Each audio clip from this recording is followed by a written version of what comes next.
Bapak lo Kak. Oh, iya, dibilangin naik mobil makanya gua gak tanggepin ya. Nanti didengerin sama dia, Pak. Waduh, kata dia.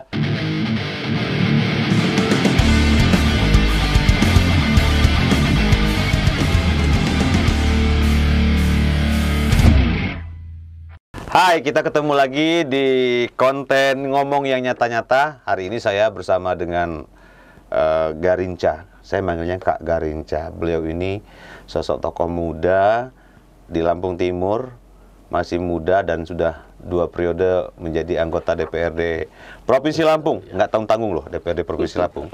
Kak Garinca, Selamat kabar? sore, Selamat sore. Ini sore ya? Kakak. Kakku apa sih? Kakak Dedi. Kakak Denny. Semenjak pisah dari Komisi 5 sama gua lo Iya, pernah agak kumpul jauh. lagi. Apalagi ini kan. Apa dulu digangguang bersama-sama perjalanan politik akhirnya di penghujung berpisah, tapi akhirnya hari ini bisa ketemu lagi kita. Kak, sekarang kesibukannya apa sih, Kak? Iya, Kan jarang ketemu nih. Seperti apa namanya Kakak Denny lah. Kan apalagi kita ini sudah 4 bulan lagi ya, kurang lebih 4 bulan lagi mau pemilu. Tentunya 4 pemilu ini bagaimana 4 bulan ini bisa memaksimalkan Bertemu diri rakyat lah untuk ya. bertemu rakyat, bertarung kembali gitu. Ya, tapi Kak Garinca ini kan 2 periode, ini 3 periode sama ini kan. Jadi memang Kak Garinca ini memang sangat disukai sama warga Lampung Timur kan. Nah, artinya tinggal lewat aja ketemu konstituen ya memang udah kebiasaan ya Kak ya. Iya. Kak, hal apa yang paling menarik menjadi anggota dewan sih menurut lo? Sehingga lo pengen jadi anggota dewan terus? Tentunya gini, Kak ini ya. Hal yang menarik kenapa dari periode ini kan udah periode kedua. Ya. Dan ini diamanahkan kembali oleh partai untuk periode ketiganya. Ya. Jadi banyak hal yang kita bisa ambil dan bisa kita kenapa alasannya bisa diambil untuk melanjutkan lagi. Ya. Tentunya kalaupun menjaga ritme bagaimana kita bisa dekat dengan masyarakat, dengan warga itu kan ada salurannya. Ya. Bisa organisasi, bisa instansi, bisa juga melalui partai politik. Nah, salah satunya ini partai politik ini yang bisa menyalurkan kedekatan kita dengan masyarakat ya, dengan aktif di partai politik dan tentunya menjadi diamanahkan itu jadi anggota DPR. Jadi dengan menjadi anggota DPR itu otomatis kita bisa menjalankan tugas-tugas yang berkaitan dengan masyarakat. Ya. Seperti Kakak Denny lah, saya kan selalu mantau di medsosnya berkaitan dengan kesehatan relawan. Sorry, gue potong. Basicnya memang aktivis. Iya. Dulu apa? Dulu waktu zaman masih mahasiswa dulu di HMI. HMI ya. Wah, pantesan. Ini kader-kader HMI ini memang banyak sekali yang potensial yang duduk jadi DPR ya Kak ya. Betul, betul. Kak, ini kan orang pengen pilih kita gitu ya. Jadi anggota dewan ini kan mereka kan meletakkan harapan kepada kita kan. Nah, kemudian beberapa harapan itu ada yang terrealisasi, nggak terrealisasi. Betul. Ini menyikapinya gimana sih, Kak? Ya, tentunya kan yang namanya kita posisinya per hari ini adalah diamanah sebagai DPR. DPR itu kan menyerap aspirasi dari masyarakat dan tentunya kita bahas pada saat rapat-rapat, baik itu rapat partai maupun rapat-rapat yang ada di DPR, di komisi.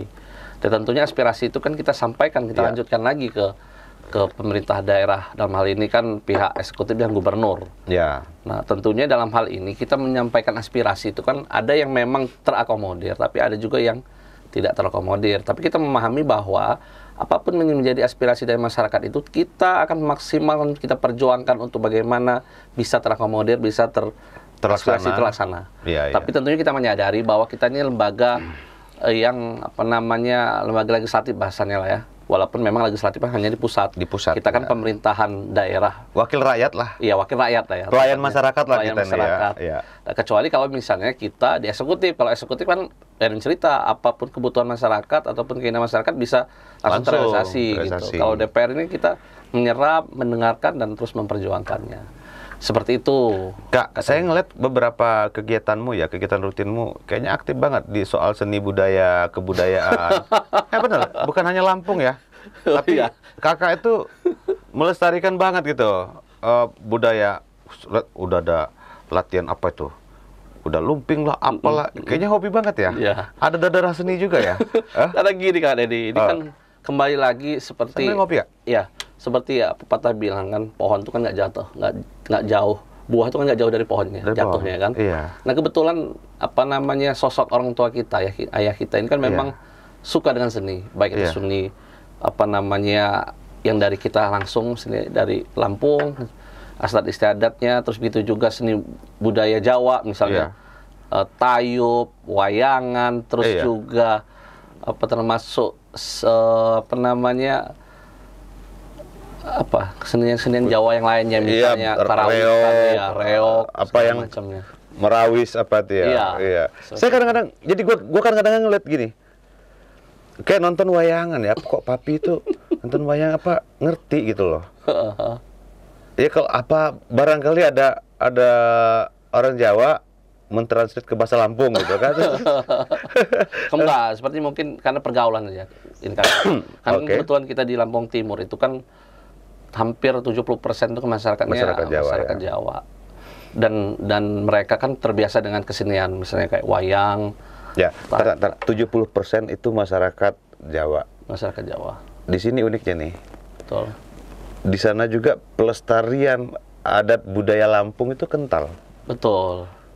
Begawi. Iya, maka kalau di Lampung Timur budaya khususnya Lampungnya Begawi itu masih terus sampai hari ini masih terlestarikan, karena kan apa ya, orang-orang Lampung sana menganggap itu bisa satu hal yang menjadi apa ya, semacam style lah, gaya hidup yang ketika dia sukses dia harus punya kedudukan juga di adat. Makanya hampir ya paling nggak setahun itu bisa di beberapa tempat itu bisa menyelenggarakan pesta adat Begawi. Dan ini langka Kak di Lampung sekarang ini.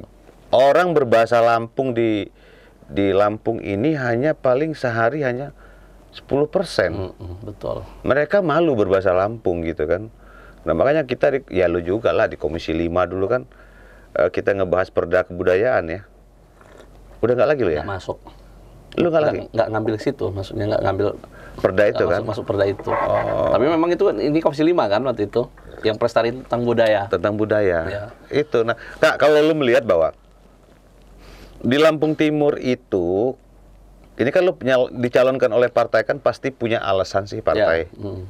Ada sebuah perjuangan yang berkelanjutan yang akan terus dilaksanakan oleh partai, harus terlibat di situ. Dalam hal ini partai Nasdem itu apa namanya, mempercayakan Kak Garinca. Nah, sekarang mau dibawa kemana sih sebetulnya? Perjuangan itu mau dibawa kemana? Sampai di dewan-dewan nggak? Lu ini potensial jadi calon bupati loh. Bener, pemirsa nih bisa kita aminin aja dulu. Iya, Bupati Lampung Timur. Iya. Pengalaman udah dua periode dewan. Ya, muda, ganteng, sorry Bu Dokter. Ini memang ganteng, pasti disuka sama ibu-ibu nih kan. Ibu-ibu, kaum emak-emak. Capaian perjuangan seperti apa sih mimpimu untuk Lampung Timur? Ya, kalau itu kan kembali lagi nanti pada saat Kakak Denny bertanya mimpi untuk masyarakat Lampung Timur, tentunya merefleksi dari melihat kita ngelihat dari kabupaten kota yang lainnya, di mana setiap kabupaten kota yang lainnya itu ngelihat pembangunannya itu ada. Nah, di situ kita lihat kita kombinasikan dengan yang ada di Lampung Timur, memang perjalanan pembangunan itu tetap ada. Cuman mungkin kita lihat cenderung mungkin lebih lambat lah dibandingkan dengan kabupaten-kabupaten yang lainnya. Misalnya kita lihat contoh misalnya di Tulang Bawang Barat yang hari ini itu luar biasa pembangunannya. Bahkan mereka buat tugu 4 marga Megopak Tulang Bawangnya, terus juga masjid ornamen apa namanya yang di danau itu kan gitu. Terus juga ada tempat-tempat lainnya yang punya nilai seni ataupun budayanya. Nah tentunya juga selain itu juga kenapa kita juga melihat di Lampung Timur itu juga sebenarnya kaya kan banyak potensinya. Tapi mungkin potensi tersebut belum maksimal, bukan tidak maksimal, belum maksimal digarap, dan tentunya harus dimaksimalkan potensi tersebut. Tentunya untuk kemakmuran, untuk kebaikan. untuk masyarakat seperti itu. Nah, kita pengen Kabupaten Lampung Timur itu potensi-potensi itu bisa dimaksimalkan. Ya. Beliau ini dulu waktu di Komisi 5 getol banget koordinasi ngebela para TKI. Oh iya ya. Itu leading sektornya Dinas Tenaga Kerja ya. Kerja. Karena kan memang Lampung Timur itu penyuplai tenaga apa namanya? Migran PMI sekarang. Cukup besar dan termasuk masuk 10 besar di Indonesia kan. Dan beliau ini sangat intens untuk memperjuangkan pekerja-pekerja migran. Saya tahu nih orang baik ini Lampung Timur nih. Kak, tapi kalau jadi bupati jangan naik mobil di depan mobil itu, Kak. Iya kan? Itu kita gila bahaya aja, Kak. Jangan, Kak. Nanti lu jadi bupati lu begini-begini juga depan. Mobil bahaya, Kak. Jangan, Kak. Lu bupati paham arahnya ke sana. Iya kan? Iya. Lu gimana yang begitu-gituan, Kak? Ya mungkin cara supaya viral bisa jadi seperti itu. Oh, bisa. Ya kita ambil aja inilah positifnya lah. Positifnya, tapi membahayakan, Kak. Iya, membahayakan ya. Lu jangan lah ya gitu ya. Ya sama aja Kakak Denny ini kan menjadi apa ya, sumber inspirasi lah, terutama buat anak-anak muda ya. Apa itu, Kak? Terutama anak muda ataupun politisi yang baru pengen mau masuk dunia politik. Karena kita pantau juga tuh medsosnya Kak Denny ini kan. Oh siap. Homo dong. Hobi monitoring. Hobi monitoring. Ya, kirain yang mana lah kan gitu. Hobi monitoring. Jadi kan waktu awal-awal kita masuk Komisi 5 itu kan lihat Kak Denny kan wah aktif banget ini di dunia kesehatan. Ya. Terus juga punya rumah singgah lah dulu ya. Rumah singgah di sekitar Rumah Sakit Abdul Muluk. Terus juga memfasilitasi ketika orang-orang yang mau berobat, kesulitan pada saat administrasi dan mungkin dokternya segala macamnya di rumah sakit umum ya. Kak Denny ini terdepan. Jadi makanya sudah ada slogan kalau sakit hubungi saya. Oh, ini menjadi apa namanya inspirasi itu bagi orang lihat kerja. Oh ini benar-benar kerja nyata nih. Apalagi Komisi 5 nih Kak Denny ya. Ditambah juga selain itu juga aktif juga kayaknya di Basarnas. Terus juga di aktif pendampingan guru, Kak. Ya, lembaga advokasi guru. Lembaga advokasi guru. Ini banyak hal yang dilakukan di Komisi 5. Ini kan menjadi apa ya? Inspirasi buat anak-anak muda ketika dia masuk di politik.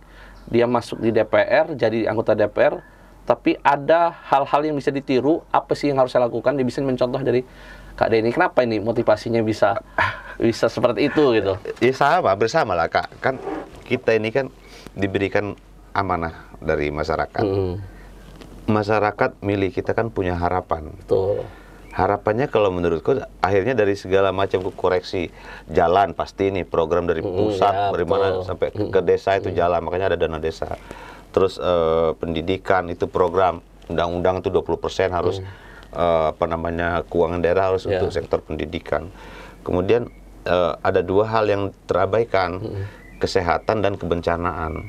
Oh ya. Orang bicara infrastruktur, Pak Gubernur jalan kami begini tapi lupa. Jalan bagus tapi kalau dia sakit nggak bisa berobat, nggak punya BPJS, percuma juga kan. Terus jalannya bagus, badan sehat, kita lagi santai-santai begini, tiba-tiba bencana. Nah ini juga harus kita sikapi juga Kak. Nah kemudian ada saya gue ngebentuk lembaga advokasi guru itu. Lembaga advokasi guru ya. Untuk mendampingi secara gratis tuh lawyer-lawyer untuk para guru yang bermasalah dengan hukum gitu, kepala sekolah. Ya sama.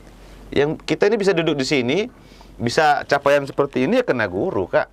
Iya betul. Nah dan itu guru itu siapapun guru ya itu guru dan itu harus kita bela. Nah itulah sumbangsi yang menurutku ya bahwa jadi anggota dewan itu sebetulnya nggak sulit kalau dia mau peduli. Gue tahu lu peduli sama warga lo. Ini ngaku aja dia sering juga bantu orang sakit di Oh iya, sering hubungin beliau. Iya, kira-kira komunikasi agak putus di rumah sakit. Kan udah keluar dari Komisi 5 itu kan. Telepon beliau. Jadi sering juga. Jadi saya tahu. Jadi kadang-kadang kan kita jadi dewan itu kan memang betul-betul full kerja untuk masyarakat, benar nggak Kak ya? Betul. Kadang-kadang kita pagi, siang, sore, apalagi kalau kita ke dapil. Itu ke dapil itu rasanya nikmatnya itu adalah ketika kita mendengarkan keluhan masyarakat. Benar nggak sih Kak? Betul. Mendengarkan keluhan mereka kan? Iya, dan kita oh berarti Cari kita melakukan ini nih. Cari jalan keluar, Cari jalan apa yang keluar harus nih. dibantunya, Iya, gimana gitu. itu. Sama termasuk dulu kita ini nggak pernah, Kita ini konyol Kak dulu kalau kita saya bareng. pernah diajak dulu ke mana, ke Polres, kita ngeliat pernah apa namanya Ini Pak, kasus kasus iya, kasus itu, kasus pemerkosaan. pencabulan lah di bawah umur Di bawah anak umur. sekolah kan. Lu tau nggak ponisnya berapa coba? Berapa lama? 20 tahun. Gawat kan? Memang nggak bisa kalau di bawah umur tuh ya. Dan hari ini ada lagi Kak, anak kandung. Banyak. Kemarin di Polres Mesuji, mereka itu di Polres Mesuji itu menangkap apa namanya pemerkosaan anak kandung sejak 13 tahun. Diperkosa. Dari kecil ya. Dan hamil. Sampai umur? Sampai sekarang umur berapa ya? Pokoknya dia udah hamil sekarang. Udah hamil 4 bulan, 8 bulan. Itu keren tuh Polres Mesuji bisa nangkap itu.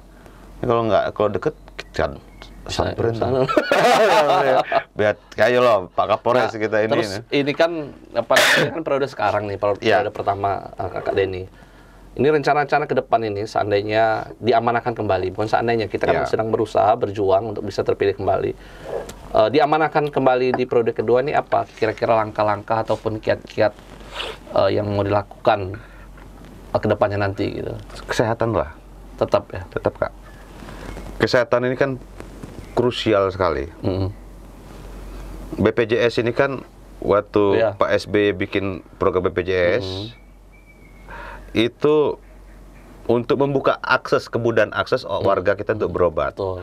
Maka kalau orang yang belum punya BPJS, dia daftar, dia bayar, langsung aktif tuh sejam kemudian. Nah, tapi sejak tahun Januari 2019 ada waktunya sekarang ada 14 hari. Berapa belas hari? Lu kalau sakit bisa nunda ta? Ntar dulu sakitnya, BPJS juga belum aktif.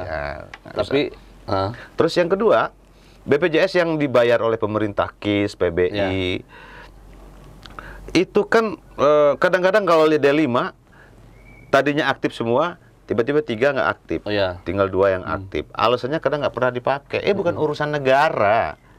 Saya bilang, jadi gue pernah bilang sama Deputi BPJS waktu rapat di Pemprov. Itu gue nganar-nganar juga, ngamuk-ngamuk juga. Bulan puasa, tengah hari siang, dengar selentingan, mereka BPJS untung. Bayar, dapat keuntungan 1 triliun dari Provinsi Lampung. Dari pembayaran BPJS. Mereka bangga. Saya bilang, jangan bangga. Karena ini kita COVID. Orang nggak pakai klaim BPJS, semuanya pakai dari Kementerian Kesehatan duitnya, makanya ada refocusing itu, sebelah kan. Nah yang sekarang ini kalau kalian mau bikin bangga masyarakat, BPJS itu kan nunggak nih, nunggak misalkan ya, setahun, 2 tahun, 3 tahun nunggak. Banyak tuh biasanya nunggak itu. Banyak Kak, kita bayar itu kena denda lagi. Kita masuk ke rumah sakit kena denda pelayanan. Jadi negara kita ini berbisnis terhadap warganya sendiri kan? Warganya sendiri. Sayang sih kita nggak koalisi Kak. Loh itu PR-nya nanti lah. PR buat kita semua, termasuk juga nanti kita sampaikan juga dengan rekan-rekan kita di DPR RI. Kan stakeholder itu kan yang bisa menentukan undang-undangnya kan di DPR. Nah harusnya dihapuskan dendanya itu. Dendanya dihapusin. Kemudian nggak usah tiap bulan berbayar. Kayak bagusnya sih kayak BPJS tenaga kerja. Jadi BPJS tenaga kerja kalau misalnya kita bayar Januari, Februari, Maret kita daftar. April, Mei, Juni nggak kita pakai gitu Kak. Nggak kita bayar. Kemudian sampai Juni, Juli, Agustus kita aktif lagi Kak. Dan nggak ada denda-denda. Langsung gitu ya? Langsung Kak. Itu kan kalau rencana kedepannya di bidang kesehatan. Terus rencana-rencana lagi apa yang dilakukan di periode yang selanjutnya ini Kakak Denny? Ya kalau saya sih punya mimpi Kak. Lampung ini di desa-desa itu sekarang udah dimulai oleh Pemprov kan, ada smart village gitu kan. Ini nggak bisa dibendung. Dunia kita sekarang bukan hanya dunia nyata, ada 2 dunia, dunia maya dan dunia nyata. Dunia maya dan dunia nyata. Tapi yang paling bahaya itu yang tidak beretika, yang tidak punya adab, yang tidak bisa dibendung, yang punya paling maha benar, itu netizen. Dunia maya. Karena memang paling enak komen tuh paling enak memang. Sama maunya. Contoh, beberapa kasus besar yang dipengaruhi oleh netizen. Kasus Jessica Mirna. Ini sekarang muncul lagi kan? Muncul lagi kan? Tampil lagi. Karena Netflix ngebahas, akhirnya udah muncul lagi dibahas. Atau kasus Sambo. Ya, kasus Sambo. Kasus Sambo kan pelaku utama pembunuhannya itu 18 bulan. Pelaku orang yang disuruh, kau bunuh itu misalnya. Dia nolak. Kena 18 tahun. Ya. Ini dipengaruhi netizen. Nah, saya berpikir bahwa di Lampung ini kita punya desa-desa itu memang betul. Kan ada dana desa. Ya. Memang semuanya sudah digital. Misal sekarang kepala desa pengen bikin surat mau ngirim sapi gitu. Dia nggak perlu lagi tinggal input nama. Ya. Udah. Nik masuk, udah sistem. Misal gue pengen punya mimpi pemilihan kepala desa itu nggak perlu lagi manual. Jadi sistem e-voting Iya, gitu pakai KTP, tinggal tempel, udah voting, tek. Ya. Mimpi gue gitu untuk Lampung. Kalau mau maju. Desa itu skup desa ya. Dari skup desa. Dimulai ada desa percontohan dulu ya. Ya kan smart village ini udah dimulai oleh Pak Arinal sebetulnya. Ada beberapa ratus desa yang sudah dimulai dengan itu. Tapi belum semuanya. Membayangkan misal di kantor kepala desa itu pelayanannya kayak di bank. Ada resepsionis gitu kan. Tapi sekarang kalau kayak saya di Lampung. Enggak, ini kita ngomongnya nyata-nyata aja loh, Kak. Iya. Kayak di Lampung Timur itu ada beberapa desa yang memang sudah menerapkan konsep smart village itu tadi. Termasuk ruangannya sudah sudah ruangannya masuk ke dalam pelayanannya sudah ada berasa pelayanan gitu. Itu juga harus ditingkatkan juga semua desa kalau bisa. Iya, nah itu mimpi gua. Lampung. Jadi semua koordinasinya mudah. Orang mau akses, misal kampung lu suka dana. Ya kan? Tiuh apa kampung di sana? Desa masih. Desa. Lampung lu itu. Iya, makanya harus diganti itu nanti. Perdanya ganti anak. Iya, anak. Jadi jadi anak tuh desa. Kalau kan bahasa Lampung itu kan ada anak, dan itu harus lu yang ganti nanti. Didoain aja kalau lu jadi bupati. Tapi jangan naik depan mobil ya. Nanti dilihat sama netizen. Iya, sama netizen. Dia punya potensi lo jadi bupati. Lu jadi bupati aja nanti, Kak. Nanti sama-sama lah. Iya. Itu kan Pak Bupati Wekanan itu kan juga udah dua. Siapa tahu kita bisa koalisi, Kak. Iya, Kak. Nggak bisa koalisi pilpres, koalisi ini gitu ya. Di kabupatennya ya. Iya. Nah itulah mimpi gua. Mimpi gua itu desa digitalisasi. Kemudian jadi di desa itu memang sumber informasi. Jadi sekarang ini, Kak, kalau dulu kan dari Lampung Timur mau tahu harga kopi di sini susah kan? Iya. Harus ke sana. Udah telepon, sekarang WA. Sekarang udah aksesnya hanya hitungan detik aja sudah dapat, buka di Google gitu kita sudah dapat, Kak. Nah, sekarang tinggal bagaimana kita memberikan pressure dari pemerintah ini untuk peningkatan itu. Betul. Desa itu kan banyak di Pulau Progo itu, Kak. Ada desa yang penghasilannya sebulan bisa sampai 2 miliar. Itu PAD desa. Desa. Dari pariwisata. Iya. Dari tempat tadinya nggak ada guna apa-apa. Jadi sistemnya pakai BUMDes tapi bergerak di bidang pariwisata ya. Iya, BUMDes kita ini kan sebenarnya kalau BUMDesnya dijalankan dengan benar, bisa, Kak. Bisa jadi. Misal pariwisata buatan kok. Tadi lu bilang Tulang Bawang Barat nggak punya tempat wisata. Awalnya, tapi mereka buat. Akhirnya apa? Pada kesana semua. Iya, jadi memang uniknya gitu di Tulang Bawang Barat kita salut lah buat Pak Bupati Umar Ahmad, masih muda. Potensi juga itu, Kakak, ke depannya nanti kan. Jadi? Ya jadi loh, kena marah Om Herman loh ngomong-ngomong. Jangan sampai ngomongin jadi calon gubernur. Potensi jadi salah satu kandidat ya. Bahwa dulu Tulang Bawang Barat itu kan orang mungkin kalaupun mau sengaja ke sana juga kayaknya enggak ya. Yeah. Tapi karena ada tempat pariwisata tersebut, orang sekarang bahkan bukan mampir, sengaja ke sana. Nah, itu yang harus ada potensinya. Di Wekanan gimana itu, Kak? Kalau Wekanan itu banyak destinasinya. Yeah. Destinasi wisata alam ada namanya, dulu gua sama Bupati Wekanan Adipati itu mengeksplor Putri Malu. Air terjun Putri Malu. Itu jadi masuk 10 besar tujuan wisata Provinsi Lampung sekarang. Udah banyaklah Curug Gangsa, banyak curug-curug. Jadi memang kita push setiap desa itu bisa bikin destinasi wisata. Ya, potensi. Nah, destinasi wisata ini kan anggaran desa itu kan bisa digunakan sampai dengan 100 juta. Ya. Masalahnya ada. Pengelolaan BUMDes itu kan tidak boleh aparatur kampung. Tapi harus orang yang profesional. Masalahnya ada di situ. Apa dia lagi ada keluarga lah, ada aparat kampung lah, adanya kepala desa lah, ya itu agak sulit. Iya. Gitu. Jadi Bundes itu kan pure iya, apa ya, orang yang profesional yang digaji kan situ pure ngurusin bisnis, itu, bisnisnya yang paham, kampung yang dan paham. dia itu bisa menghasilkan. Ini nggak setiap Bundes rusak, belanja, temu bendungan dikit, bikin tempat wisata, belanja yang bebek-bebekan, yang penting dapat ujung. Ya, itu yang kadang-kadang Itu nggak bisa, Kak. juga. Padahal potensinya banyak. Misal satu desa itu dia bikin Bundes macam Indomaret gitu, Kak.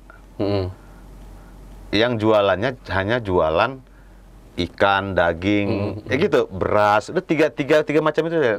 3 macam. Berarti ikan, daging, beras. Nah, pure.